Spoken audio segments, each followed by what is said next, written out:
Halo adik-adik, selamat pagi. Apa kabar adik-adik di rumah? Lo berharap adik-adik sehat selalu ya.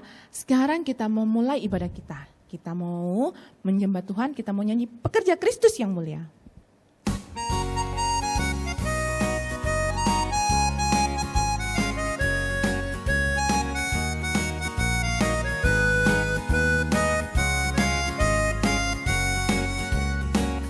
Telah lama ku cari-cari langkah hidup yang lebih pasti, hidup penuh kemenangan setiap hari. Suatu saat Yesus panggilku untuk jadi pekerja, melayani, jadi saksi bagi Dia. Bukan sembarang pekerja, ya ya ya, Yesusku luar biasa. Ya ya ya, Dia Raja segala raja. Ya ya ya, memanggilku menuai ladanya. Hanya anugerah semata. Ya ya ya, aku dipakai olehnya. Ya ya ya, sungguh amat istimewa menjadi pekerja Kristus yang mulia. Kita ulang sekali lebih semangat ya. Ku cari-cari langkah hidup yang lebih pasti, hidup penuh kemenangan setiap hari. Suatu saat Yesus panggilku untuk jadi pekerja, melayani, jadi saksi bagi Dia. Bukan sembarang pekerja, ya ya ya, Allahku luar biasa. Ya ya ya, Dia Raja segala raja. Ya ya ya, memanggilku menuai ladanya. Hanya anugerah semata. Ya ya ya, aku dipakai olehnya. Ya ya ya, sungguh amat istimewa menjadi pekerja Kristus yang mulia.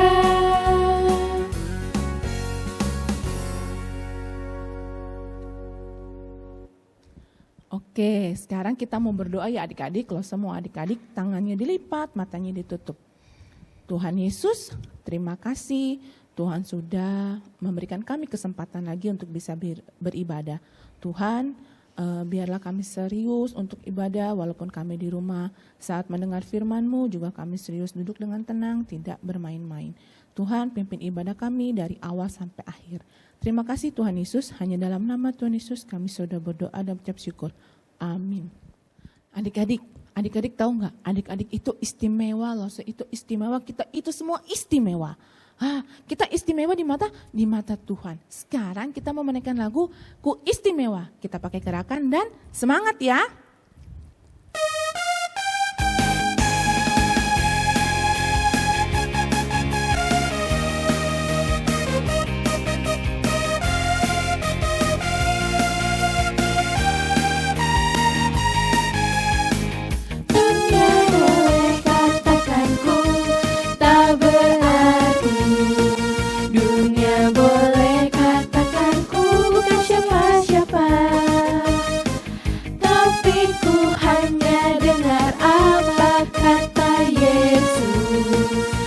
Katakan ku istimewa, ku istimewa,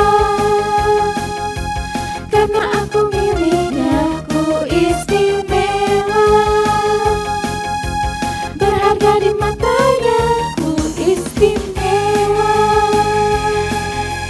Yesus mengasihiku, Dia lahir dalam hatiku dan jadikanku lagi dengan semangat ya.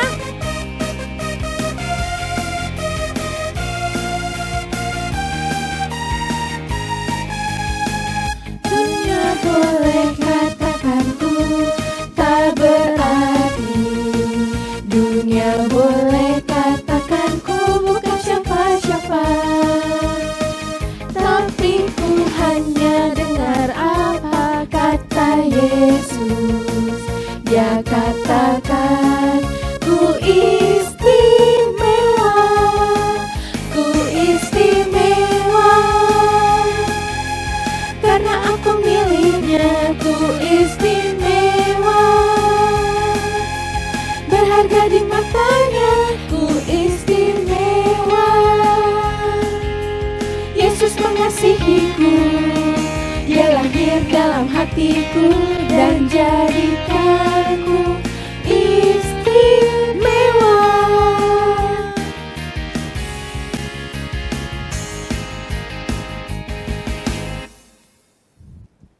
Nah adik-adik, sekarang kita mau mendengarkan nih teman kita ada yang mau persembahan lagu pujian.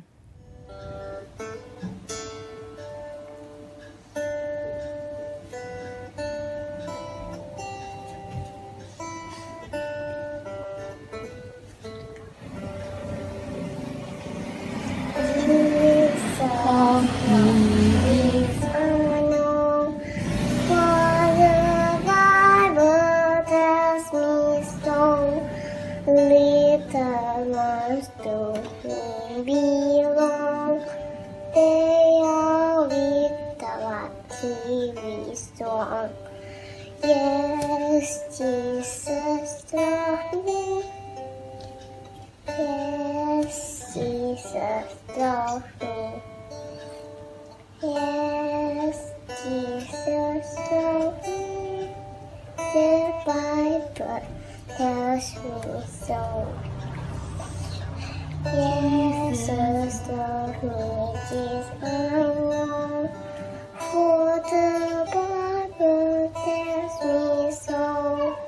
Little ones to him belong. They are weak, but he is strong. Yes, Jesus loved me. Yes, Jesus loved me.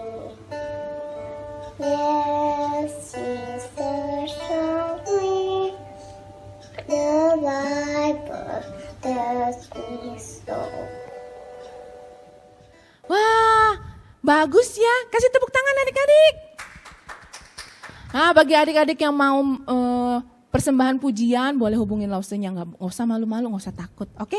Nah, sekarang kita mau menyanyikan lagu, kita mau mendengarkan firman Tuhan, kita mau nyanyikan lagu Jari-Jari Berdoa.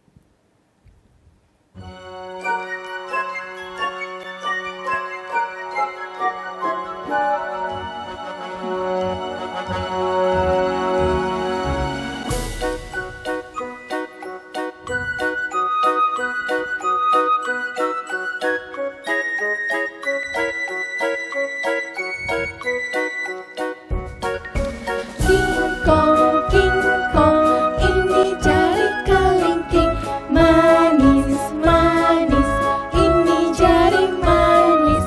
Teng tong, ini jari tengah, tuk tuk tuk, jari telunjuk. Bimbung bimbung, ini ibu jari, semuanya jari tanganku. Oh senangnya hatiku, senangnya jari-jariku dapat berdoa. Kita ulang sekali lagi ya.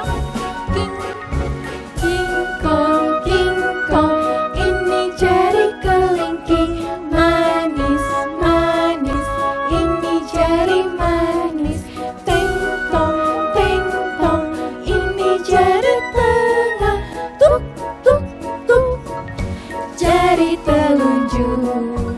Bimbung bimbung, ini ibu jari, semuanya jari tanganku. Oh senangnya hatiku, senangnya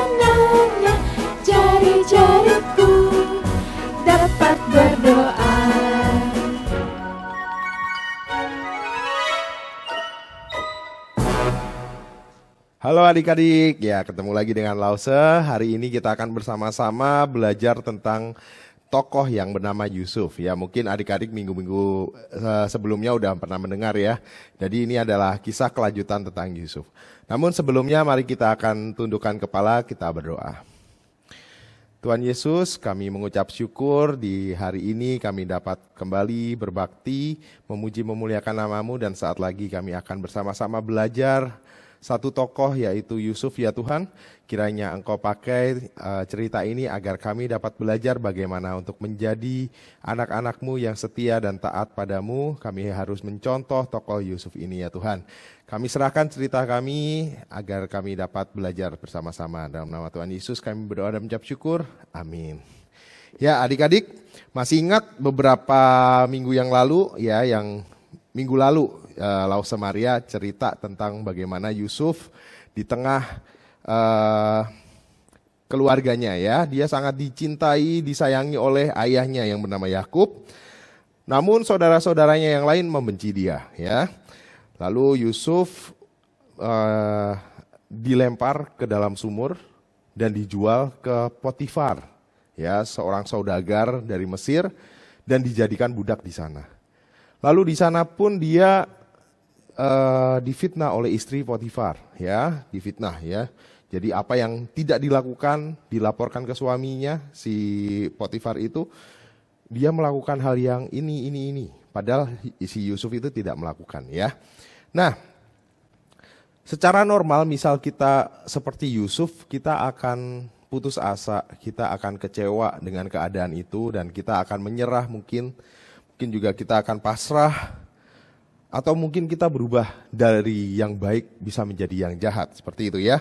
Nah misalnya saat kita di rumah, saudara-saudara kita membenci kita, ya menjauhi kita, entah apa yang terjadi, tiba-tiba mereka begitu. Nah mungkin dalam hati kita bisa dendam dan ingin membalas. Nah tapi Yusuf ini enggak ya. Yusuf ini dia tetap menjadi orang yang baik. Ya, dia berbeda, dia taat dan percaya pada Tuhan, bahwa apapun yang terjadi dalam kehidupannya Tuhan pasti akan menyertainya. Nah, kita akan melihat bagaimana perbedaan Yusuf ini ya, menjadi seorang anak muda yang setia dan taat dimanapun dia berada, dengan keadaannya yang mungkin tidak enak ya. Nah, walaupun keadaan seperti itu, setelah dia dibuang oleh saudara-saudaranya ya, dia menjadi budak dan dia difitnah lalu dimasukkan penjara ya. Saat itu Yusuf dimasukkan penjara karena difitnah oleh istri Potifar. Yusuf ini tetap bekerja melayani di dalam penjara itu, menjadi sahabat yang baik, menceritakan bagaimana kebaikan Tuhan, dan bisa dilihat ada sebuah kasus di situ ya. Di penjara dia bertemu dengan dua asisten raja ya. Raja Firaun dulu punya juru minum dan juru roti. Apa itu juru minum dan juru roti? Nah, juru minum itu biasanya kalau di dalam kerajaan ada orang yang membuatkan minum dan menyerahkan kepada raja untuk diminum ya. Biasa dia memeras anggur dan lain-lain. Lalu juru roti itu yang membuatkan roti ya. Biasa kalau sekarang ada chef ya di dalam kerajaan gitu ya. Ada yang buat minuman dan buat makanan di situ. Nah, kedua temannya Yusuf ini saat di penjara, jadi dua-duanya itu kena kasus ya di kerajaan dan dimasukkan penjara. Dua orang ini suatu hari, si juru minum dan juru roti ini termenung, mukanya nggak enak gitu ya. Si Yusuf langsung nyamperin gitu. Kalian kenapa? Nah, lalu si juru minum dia bercerita, aku memimpikan sebuah kejadian begini. Lalu juru roti juga, aku juga mimpi begini. Nah, si Yusuf ini karena dipakai Allah luar biasa, dengan kuasa Allah dia bisa menerjemahkan mimpi itu. Ya, jadi diterjemahkan begini. Si juru minum ini 3 hari ke depan dia akan dibebaskan dari penjara dan melayani raja seperti pekerjaannya yang lalu. Lalu yang satu lagi si juru roti ini kebalikannya adik-adik. Ya, dia akan dibebaskan tapi dihukum mati ternyata. Dan kejadian benar apa yang dikatakan oleh Yusuf ini ya melalui kuasa Allah. si juru minum lepas dari penjara dan dia melayani raja. Lalu si juru roti ini, dia dikeluarkan dari penjara lalu dihukum mati ternyata. Nah, berselang 2 tahun dari kejadian ini, Raja Firaun ini memiliki mimpi yang aneh, ya. Jadi dia gelisah sekali. Dia panggil semua orang-orang yang pintar di Mesir untuk menerjemahkan mimpi dia. Ini maksudnya apa ya? Nah, si Yusuf kan masih di penjara tuh. Tapi raja setelah memanggil anak buahnya, pegawainya, tidak ada yang bisa menafsirkan. Nah, disitulah ya si juru minum ini ingat dengan temannya yang 2 tahun yang lalu dia bisa menerjemahkan mimpi, yaitu Yusuf yang ada di penjara. Nah, lalu si juru minum, "Tuanku raja, di penjara ada seorang anak muda yang bernama Yusuf. Ya, 2 tahun lalu saya juga mimpi dan benar terjemahannya dia sesuai yang dikatakan oleh dia dan saya mendapatkan sesuai dengan mimpi itu." Lalu raja memerintahkan untuk membawa Yusuf menghadap kepada dia. Lalu Yusuf menghadap raja gitu ya. Nah, raja bilang, "Hai anak muda, apakah benar kau bisa menafsirkan mimpi?" Lalu Yusuf hanya tertunduk dan berkata, "Maha Tuanku, bukan saya yang menerjemahkan, tapi Allahku yang melalui dia aku dapat menerjemahkan mimpi teman-temanku saat di penjara." Nah, si Firaun dengan tenang dia bilang, "Oke, coba terjemahkan mimpiku." Nah, mimpinya si Raja Firaun itu seperti ini ya, di video ini. Dengarkan, dalam mimpiku aku berdiri di pinggir sungai.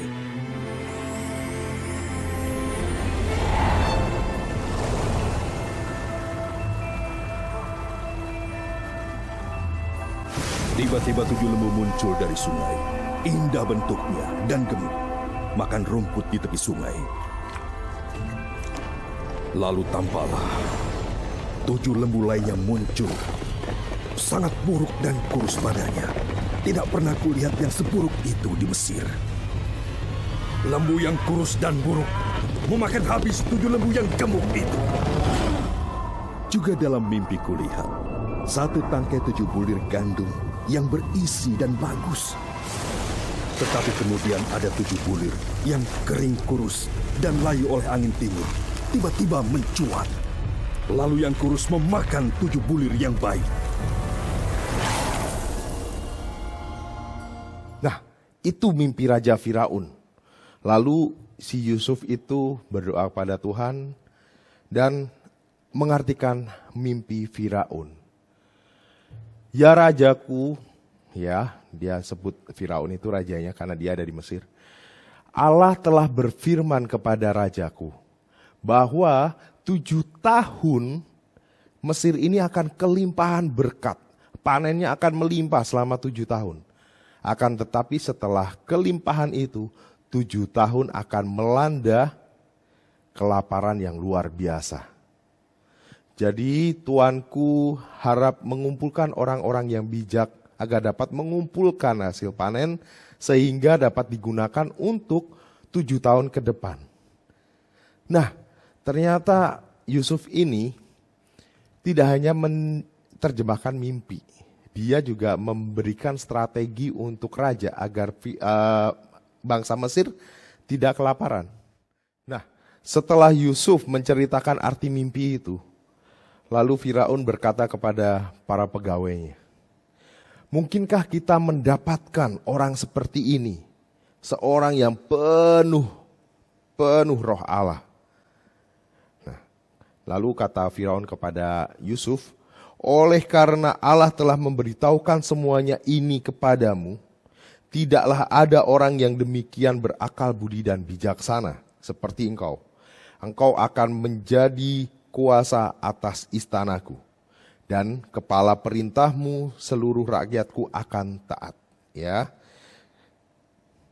hanya tahta inilah yang menjadi kelebihanku daripadamu. Jadi otomatis si Yusuf ini menjadi orang kedua di Mesir setelah Raja Firaun.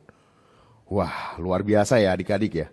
Jadi Yusuf ini dari keterpurukannya ya, dari pembuangannya yang tidak adil oleh saudara-saudaranya, perbudakannya, dan dia dipenjarakan, dia tidak pernah putus asa, dia tidak pernah mengeluh. Dia tetap menjadi anak yang baik, anak yang berbakti, taat kepada Tuhan, dan dia akhirnya menjadi orang kepercayaan Raja Firaun. Wah, luar biasa ya. Nah, mungkin dalam kehidupan adik-adik, seringkali kita mengalami kegagalan. Ya, mungkin kita dijauhi teman-teman, karena kita nggak mau bareng-bareng dia gitu ya, nyontek bareng yuk, biar ulangannya bagus, waktu dulu masih sekolah offline gitu ya. Atau adik-adik, waktu online kelas, tidak buka buku saat ulangan, tapi hasilnya jelek. Mungkin kita kecewa gitu ya. Nah, tapi dari Yusuf ini kita harus selalu ingat kepada Tuhan. Saat kita jujur di hadapan Tuhan, saat kita benar-benar mengandalkan Tuhan, Tuhan akan pasti buka jalan buat adik-adik semuanya. Ya, kalau misalnya nilainya masih bagus, masih jelek gimana? Kita harus belajar terus ya, agar kita bisa menjadi anak yang pintar. Bukannya kita main curang di belakang. Ya, kita pakai laptop ternyata belakangnya buku. Kita kerjakan nyontek itu namanya. Itu nggak boleh. Tuhan tidak berkenan ya. Nah, jadi hidup kudus, jangan putus asa ya. Jadi kita harus terus jujur walaupun tidak ada orang yang melihat. Karena Tuhan selalu melihat ya. Oh, untuk penutup, saya akan bacakan satu ayat dari Ibrani 12 ayat 3. Ingatlah selalu akan Dia yang tekun menanggung bantahan yang sehebat itu terhadap dirinya dan dari pihak orang-orang berdosa, supaya jangan kamu menjadi lemah dan putus asa. Ya, adik-adik di rumah, jangan pernah menjadi lemah dan putus asa, karena Tuhan selalu menyediakan jalan keluar bagi adik-adik di saat adik-adik kesulitan. Tuhan memberkati, mari kita berdoa. Tuhan Yesus, kami mengucap syukur melalui tokoh Yusuf ini kami belajar bagaimana kami dapat hidup kudus, hidup berserah kepadamu Tuhan, tanpa harus berputus asa, dan kami menyerahkan seluruh kehidupan kami Tuhan, walaupun mungkin kehidupan kami tidak selalu enak, tapi kami kadang mengalami kesulitan dalam kehidupan, mungkin kami tidak hidup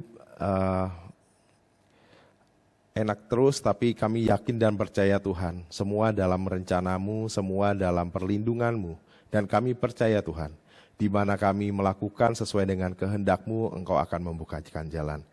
Ini doa kami ya Tuhan, pakai kami yang mungkin masih kecil ini, agar kami terus dapat menjadi berkat bagi keluarga kami, teman-teman kami, saudara kami, dan lain-lain.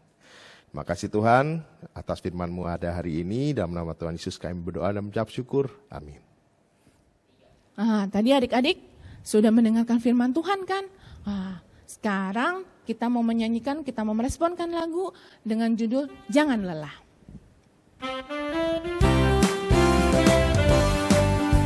Semangat ya, kita pakai gerakan.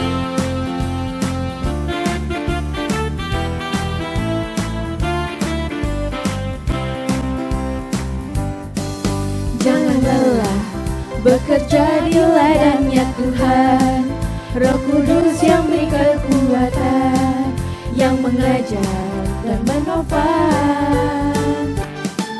Tiada lelah bekerja bersamamu Tuhan, yang selalu mencukupkan akan segalanya. Ratakan tanah bergelombang, timbullah tanah yang berubah, menjadi siap dibangun di atas dasar iman. Ratakan tanah bergelombang, timbullah tanah yang berubah, menjadi siap dibangun di atas dasar iman. Sekali lagi lebih semangat. Jangan lelah bekerja di ladangnya Tuhan, Roh Kudus yang beri kekuatan, yang mengajar dan menopang. tiada lelah bekerja bersamamu Tuhan, yang selalu mencukupkan akan segalanya. Ratakan tanah bergelombang, timbullah tanah yang berlubang, menjadi siap dibangun di atas dasar iman. Ratakan tanah bergelombang, timbullah tanah yang berlubang, menjadi siap dibangun di atas dasar iman. Nah adik-adik, tadi sudah mendengarkan firman Tuhan kan? Sekarang kita mau berdoa ya untuk cerita yang sudah disampaikan ke kita. Tuhan Yesus, terima kasih untuk firman-Mu dan terima kasih juga ibadah yang boleh Tuhan berikan kepada kami walaupun tetap online, kami tetap semangat di rumah. Tuhan, terima kasih untuk setiap kasih dan berkat-Mu. Hanya dalam nama Tuhan Yesus kami sudah berdoa dan mengucap syukur. Amin. Nah, ibadah kita sudah selesai adik-adik. Sampai jumpa di minggu selanjutnya. Bye-bye. Dadah.